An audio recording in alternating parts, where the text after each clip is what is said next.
ডিসেম্বরে দুর্ভিক্ষ হবে, চরম বিশৃঙ্খলা, নির্বাচন, সেটা ভেবে দেখবেন প্রতিবেদন শেষ করার পরে।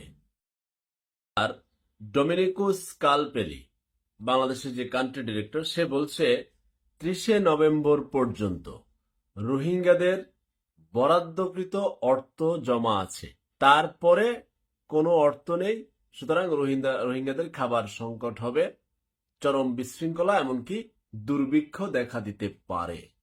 12 লাখ মানুষের খাবার যখন থাকবে না, ক্ষুধার জ্বালায় সে আপনার ঘরে হানা দিবে, সে যা মন চায় তাই করবে, কিচ্ছু করার নাই। আগামী অর্থ বছরে প্রায় তাদের জন্য দরকার $173 মিলিয়ন। $173 মিলিয়ন কে দিবে? কে দিবে? এই যে রোহিঙ্গা সংকট, প্রতিদিন 87 জন নতুন রোহিঙ্গা শিশুর জন্ম হচ্ছে, সিজার ছাড়া। ওখানে আবার সিজার টিজার লাগে না, এমনি হয়।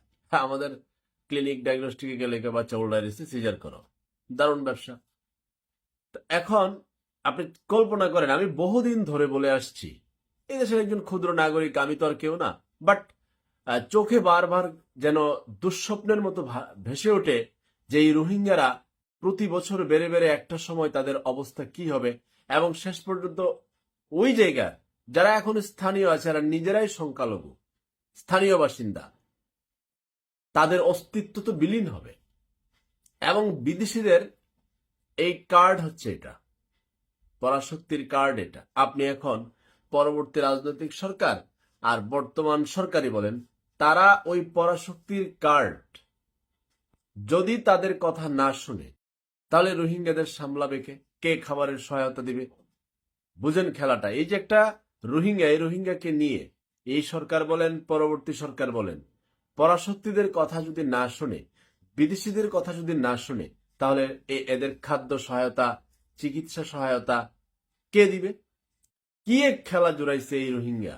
এবং আপনার অনেক সময় দরদ উতলায় ওঠে না? এখন আপনার ঘরে যখন থাকার জায়গা নাই, খাবারের যোগান নাই, এখন আপনার ঘরে আরো কি 5 জন নিয়ে আসবেন? তখন তো আপনার অস্তিত্ব বিলীন হবে। কেউ দেখেন, আপনি রাজনৈতিক দল যারা নির্বাচন নিয়ে ব্যস্ত, ফেব্রুয়ারিতে নির্বাচন করে, তাদের ইশতেহারে রোহিঙ্গা সংকট, তারা কি পারবে?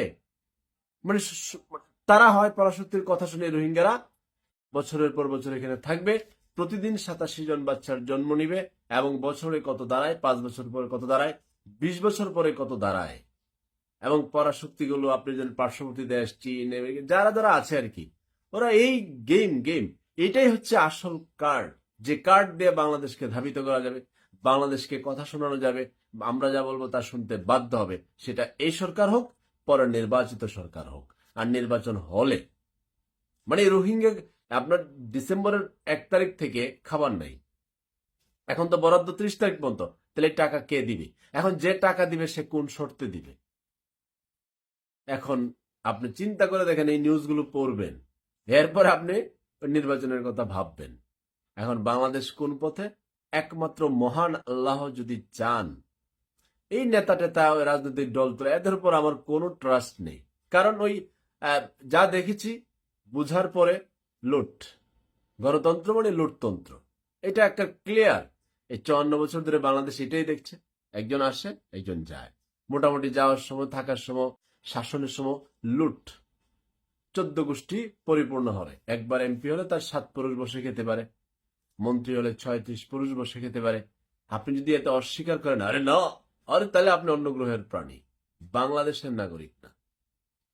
তো যাই হোক, মহান আল্লাহ পাক যদি চান, বাংলাদেশ টিকবে, বাংলাদেশ বাঁচবে, বাংলাদেশ তার অস্তিত্ব থাকবে, পানির নিচে যাবে।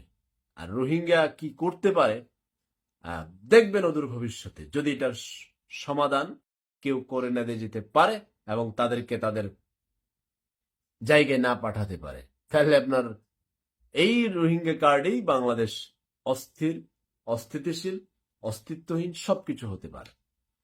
আল্লাহ হাফেজ।